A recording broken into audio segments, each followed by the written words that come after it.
Assalamualaikum everyone. Today we will discuss section 7.2, which is cost of production plus overhead plus profit is equal to selling price. Okay हम लोग इसको detail में देखते हैं। सबसे पहले तो हम लोग ये देखते हैं कि कॉस्ट ऑफ प्रोडक्शन क्या होता है, ओवरहेड क्या होता है और प्रॉफिट क्या होता है। The selling price of a product or service is calculated by adding three main component. Basically हम लोग selling price कैसे find out कर सकते हैं। selling price होता क्या है, जैसे फॉर एग्जांपल हम लोगों ने कोई बुक बनाई है, तो अब उसको हम लोगों ने सेल करना है, तो हम लोग उसकी प्राइस कितनी सेट करेंगे सेल करने के लिए। तो वो हम लोग कैसे कैलकुलेट करते हैं, हमारे पास थ्री कंपोनेंट्स हैं, cost of production, overhead and profit. इन तीनों को जब हम लोग ऐड करेंगे जो वैल्यू आएगी वो हमारे पास सेलिंग प्राइस होगी, जिसे यहाँ पे फॉर्मूला भी लिखा हुआ है, selling price is equal to cost of production plus overhead plus profit.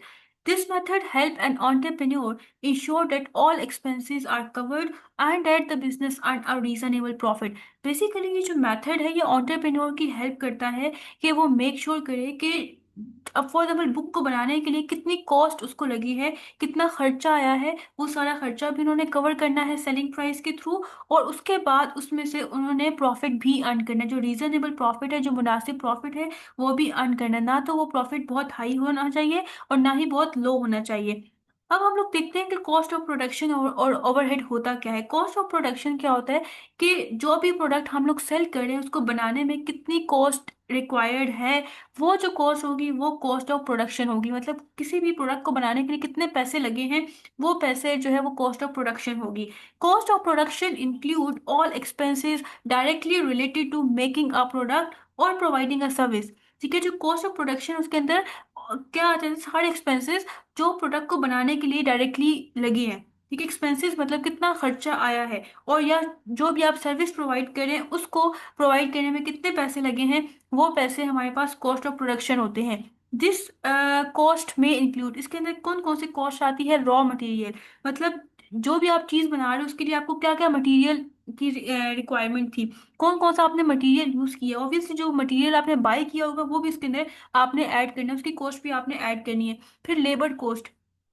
Obviously जब आप अपने बिजनेस स्टार्ट करते हो तो उसके लिए आप वर्कर्स हायर करते हो, तो उनको आपने मंथली बेसिस पे उनको सैलरी देनी होती है, वो सैलरी भी इसके अंदर आपने ऐड करनी है। देन आता है पावर, फ्यूल और वाटर यूज इन प्रोडक्शन। जो भी बिजली लगी है, कोई पेट्रोल वगैरह लगा है, कोई फ्यूल लगा है, उसके अंदर कोई पानी की जरूरत आई है, तो वो भी आपने ऐड करनी है, उसकी कॉस्ट भी। फिर पैकेजिंग कॉस्ट, जब वो चीज़ बन गई है तो ऑब्वियसली उसकी पैकिंग में भी कॉस्ट आई होगी, तो वो कॉस्ट भी आपने कॉस्ट ऑफ प्रोडक्शन के अंदर ऐड करनी है। When calculating labor cost, the entrepreneur must set wages that fairly compensate workers for। Okay, अब वो क्या कहना चाह रहे हैं कि जब आप लेबर कॉस्ट कैलकुलेट करते हो, मतलब जो वर्कर्स को आपने सैलरी देनी होती है, वो जब आप कैलकुलेट करते हो, तो जो ऑन्टरप्रेन्योर है उसको मस्ट डिसाइड करना चाहिए कि उसको किस तरह से पैसे पे करने हैं वर्कर को। अब ये जो पेमेंट है ये फेयर होनी चाहिए, और कुछ फैक्टर्स के ऊपर ये डिपेंड करती है कि अब देखें जो भी आपने वर्कर्स हायर किए, ऑब्वियसली हर किसी की जो सैलरी है वो सेम नहीं होगी, तो वो जो सैलरी है वो किस पे डिपेंड करती है, उसके लिए कुछ फैक्टर्स हैं जिस पे वो डिपेंड करती है। वन बाय वन हम उन फैक्टर्स को डिस्कस कर लेते हैं। जैसे फर्स्ट फैक्टर है देयर नॉलेज एंड स्किल्स। अब जो वर्कर्स होते हैं जिनके पास स्पेशल नॉलेज या टेक्निकल स्किल्स होती है, ऑब्वियसली वो हाई वेजेस या हाई जो सैलरी है वो डिजर्व करते हैं। ठीक है, अगर जो वर्कर है उसके पास स्ट्रॉन्ग स्किल्स होंगे, जैसे वो ट्रेन इलेक्ट्रिशियन है या वो सॉफ्टवेयर डेवलपर है या वो अकाउंटेंट है, तो ऑब्वियसली वो ज़्यादा अच्छे तरीके से बेटर वे में टास्क को परफॉर्म करेगा और फास्टली परफॉर्म करेगा। तो जो स्किल्ड वर्कर्स होते हैं वो इम्प्रूव कर रहे होते हैं प्रोडक्ट और सर्विसेज की क्वालिटी को। तो अब उनकी स्किल्स की वजह से ऑब्वियसली बिजनेस के अंदर उनको ज़्यादा वैल्यू किया जाता है और उनको ज़्यादा सैलरी प्रोवाइड की जाती है। जैसे एक एग्जांपल हम देख लेते हैं कि एक ट्रेन ग्राफिक डिजाइनर है जो ज्यादा अर्न करेगा उस बंदे से जिसके पास जो है बेसिक कंप्यूटर स्किल्स होंगी। अब नेक्स्ट फैक्टर है जिसकी बेसिस पे आप सैलरी देते हो वर्कर्स को, एक्सपीरियंस एंड क्वालिफिकेशन। एक्सपीरियंस का मतलब क्या होता है कि कितने साल एक पर्सन ने जॉब में काम किया है। ठीक है, और क्वालिफिकेशन क्या होती है, उसकी एजुकेशन या जो उसके पास कौन कौन से सर्टिफिकेट्स हैं या उसके पास कौन कौन सी डिग्री है। अब जो एक्सपीरियंस्ड वर्कर होते हैं वो बहुत कम मिस्टेक कर रहे होते हैं और वो बहुत जल्दी प्रॉब्लम्स को सॉल्व कर लेते हैं और उनको प्रॉपर ट्रेनिंग भी प्रोवाइड नहीं करनी पड़ती। जो हायर एजुकेशन या प्रोफेशनल्स कह सकते हैं, उनके पास जो सर्टिफिकेशंस होती हैं उसकी वजह से उनकी जो वैल्यू है वो भी इंक्रीज हो जाती है बिजनेस के अंदर। फिर नेक्स्ट वन है प्रीवेलिंग बेसिक वेज रेट। अब इसका क्या मतलब है, कॉमन या एवरेज वेज जो है वो पे किया जाता है सिमिलर जॉब्स की बेसिस पे मार्केट के अंदर। मतलब एक आप ये कह सकते हो, एक जो है वो सैलरी सेट की जाती है कि मिनिमम सैलरी जो है वो हर किसी वर्कर की इतनी होगी। अब उसके बाद जो उनको एक्स्ट्रा अमाउंट उनकी एक्सपीरियंस की बेस पे, उनके नॉलेज की बेस पे दी जाती है। जैसे फॉर एग्जांपल सेट कर दिया गया है कि 30,000 हर वर्कर को मिलेगा। अब अगर किसी को ज्यादा मिल रहा है, फॉर एग्जाम्पल 50 मिल रहा है या 70 मिल रहा है, उसकी नॉलेज उसके स्किल्स की बेसिस पे उसको एक्स्ट्रा अमाउंट पे की जाती है। फिर नेक्स्ट है government taxes and social security contribution. अब जब आप काम कर रहे हो तो ऑब्वियसली फिर आपको टैक्स पे करना पड़ता है गवर्नमेंट को। तो वो वाले पैसे भी आपने इसके अंदर ऐड करने हैं। सोशल सिक्योरिटी कंट्रीब्यूशन भी इसके अंदर आ जाती है, ये जो आपकी सिक्योरिटी के लिए जो आप पैसे पे कर रहे होते हो अपनी सिक्योरिटी के लिए। अब नेक्स्ट है डिप्रिसिएशन ऑफ इक्विपमेंट। इसका क्या मतलब है कि देखें, जब आप काम कर रहे हो, जो भी इक्विपमेंट यूज कर रहे हो उसके लिए, जो भी मशीनरी यूज कर रहे हो, तो वो टाइम बाय टाइम क्या होता है कि आहिस्ता आहिस्ता उसकी वैल्यू कम होती जाती है, और उसके फिर उसके बाद एक टाइम आता है कि उसको रिपेयर की जरूरत होती है। अब वो जो रिपेयरिंग के लिए पैसे लगेंगे तो ऑब्वियसली वो भी आपने सेलिंग प्राइस के अंदर ऐड करने होंगे। अब इसके अंदर लिखा क्या हुआ है, depreciation refer to the loss of value of machine and equipment over time due to wear and tear. आहिस्ता आहिस्ता जो है वो चीजें खराब हो रही होती है टाइम के साथ साथ, तो उनकी जो वैल्यू है मशीन या इक्विपमेंट की वो कम होती जाती है। This cost should be included. अब ये जो कॉस्ट है ये भी हमें सेलिंग प्राइस के अंदर ऐड करनी है, because equipment will eventually need repair और रिप्लेसमेंट। क्योंकि आखिरकार क्या होगा कि जो वो इक्विपमेंट आप यूज कर रहे हो, जो मशीनरी यूज कर रहे हो, उसको रिपेयर की जरूरत होगी, उसको रिप्लेसमेंट की जरूरत होगी, तो उसके अंदर भी वो पैसे आपको लगाने पड़ेंगे। तो वो पैसे आपने कहाँ से लेने होंगे, सेलिंग प्राइस के अंदर वो पैसे आपने ऐड करने होंगे। यहाँ तक हम लोगों ने देख लिया कि कॉस्ट ऑफ प्रोडक्शन कैसे फाइंड आउट करते हैं। नेक्स्ट है overhead. Overhead basically indirect cost होती है। मतलब जो आप प्रोडक्ट को बना रहे हो उसको बनाने के लिए पैसे नहीं लग रहे, लेकिन ऑब्वियसली जो आपने बिजनेस स्टार्ट किया उसके लिए आपने कोई ना कोई बिल्डिंग रेंट पे ली होगी, आपको इलेक्ट्रिसिटी का बिल पे करना होगा, आपको टेलीफोन का बिल पे करना होगा। तो ये जो सारे बिल्स की कॉस्ट होगी, ये इनडायरेक्ट कॉस्ट है जो आपने ऐड करनी है सेलिंग प्राइस के अंदर। Overhead are indirect costs that are not directly linked to production but are necessary to run the business। ठीक है, डायरेक्टली प्रोडक्शन मतलब उस प्रोडक्ट को बनाने के लिए तो यूज नहीं हो रही, लेकिन ऑब्वियसली अपने बिजनेस को स्टार्ट करने के लिए वो कॉस्ट आपको लगानी पड़ती है। जैसे रेंट हो गया, electricity, water, telephone and internet bill, insurance, office expenses, advertising. All production cost and overhead are calculated separately.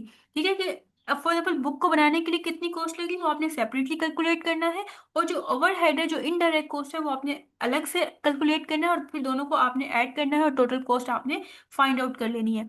अब नेक्स्ट आता है प्रॉफिट। प्रॉफिट क्या होता है? प्रॉफिट बेसिकली आप जो है वो आपने इतनी ज्यादा एफर्ट पुट की होती है अपने बिजनेस के अंदर, आप इतना टाइम काम कर रहे हो, इतनी हार्डवर्क आप कर रहे हो, उसके बाद फिर उसके बदले में आपको रिवॉर्ड भी तो मिलना चाहिए। तो वो जो रिवॉर्ड एज अ रिवॉर्ड के तौर पे जो आपको पैसे मिल रहे होते हैं, जैसे फॉर एग्जांपल आप किसी भी प्रोडक्ट को सेल कर रहे हो, उसमें आप एक्स्ट्रा अमाउंट अपनी ऐड कर देते हो, तो वो जो एक्स्ट्रा अमाउंट है वो आपके पास प्रॉफिट होगी।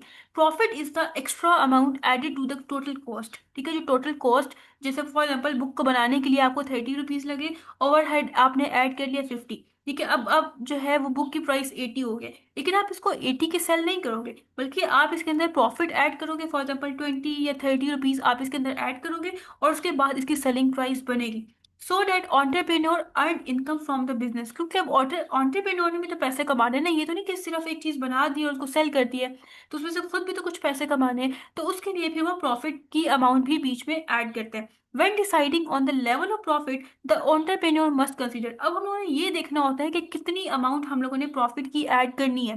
तो उसके लिए हमें क्या क्या चीजें माइंड में रखनी चाहिए? सबसे पहले demand, how many people want the product, कितने लोग हमारे प्रोडक्ट को लेना चाहते हैं, पहले आपने ये चीज देख लेनी है। फिर supply, how many product are available for sale, या इस वक्त हमारे पास कितने प्रोडक्ट पड़े हुए हैं कि जिनको हम लोग सेल कर सकते हैं। उसके बाद आपने जो चीज माइंड में रखनी है वो क्या होगा, if the demand is high and supply is low. For example, जो आप प्रोडक्ट सेल कर रहे हो उसकी डिमांड बहुत ज्यादा है, बहुत लोग लेना चाहते हैं, लेकिन आपके पास वो इतने ज्यादा प्रोडक्ट नहीं पड़े, तो आप क्या करोगे, उसकी प्राइस इंक्रीज कर दोगे, जो प्रॉफिट है वो इंक्रीज कर दोगे। ठीक है, क्योंकि लोगों ने लेना है उसको, अगर आप उसकी प्रॉफिट उसकी अमाउंट ज्यादा भी कर दोगे तब भी वो ले लेंगे। लेकिन अगर सप्लाई हाई है, मतलब बहुत ज्यादा आपके पास प्रोडक्ट पड़े लेकिन डिमांड ही नहीं है, लोग ले ही नहीं रहे, तो अगर आप उसकी प्राइस को कम कर दोगे तो फिर जो कस्टमर्स हैं वो अट्रैक्ट होंगे, और उसके बाद जो है वो आपसे लेंगे प्रोडक्ट, क्योंकि उन्हें पता होगा कि अच्छा हाँ ठीक है, इस प्रोडक्ट की प्राइस कम है तो हम लोग ले लेते हैं, नहीं भी जरूरत फिर भी ले लेंगे। तो ये जो टेक्निक्स होती हैं बिजनेस के अंदर आपने यूज करनी होती हैं। Setting the profit too high can result in excessive selling price which may discourage customer and reduce sales. अगर आप बहुत ज़्यादा प्रॉफिट की जो अमाउंट है वो कर देते हो, जो सेलिंग प्राइस है वो ज़्यादा हो जाएगी, तो फिर लोग नहीं लेंगे। ठीक है, उन्हें नीड भी होगी तब भी नहीं लेंगे, वो कहेंगे कि बहुत ज़्यादा इसकी प्राइस है। In some cases entrepreneur may reduce profit margin when sales increase. ठीक है, एक आपके पास सिनेरियो हो सकता है जहां पे आपको प्रॉफिट कम करना होगा, जब आपके पास सेल्स जो है वो ज्यादा हो रही है, तो फिर आप बेशक कम कर दो। इससे क्या होगा, लोअर द सेलिंग प्राइस, आपकी सेलिंग प्राइस कम हो जाएगी, और ज्यादा से ज्यादा कस्टमर आपके बिजनेस की तरफ अट्रैक्ट होंगे। Secure and expand their market, इससे क्या होगा कि आपकी जो मार्केट है वो एक्सपैंड होगी, वो इंक्रीज हो जाएगी, ज्यादा से ज्यादा लोग जो हैं वो आपकी कंपनी से प्रोडक्ट को बाय करेंगे। ओके, यहाँ पे ये एंड हो गया है। नेक्स्ट टॉपिक हमारे पास डिवाइसिंग आ बिजनेस प्लान है, इंशाल्लाह नेक्स्ट लेक्चर में हम इसको कवर करेंगे। आई होप सो आज का लेक्चर आपको समझ आया होगा। इन केस फिर भी कोई क्यूरी है तो आप कमेंट सेक्शन में पूछ सकते हैं।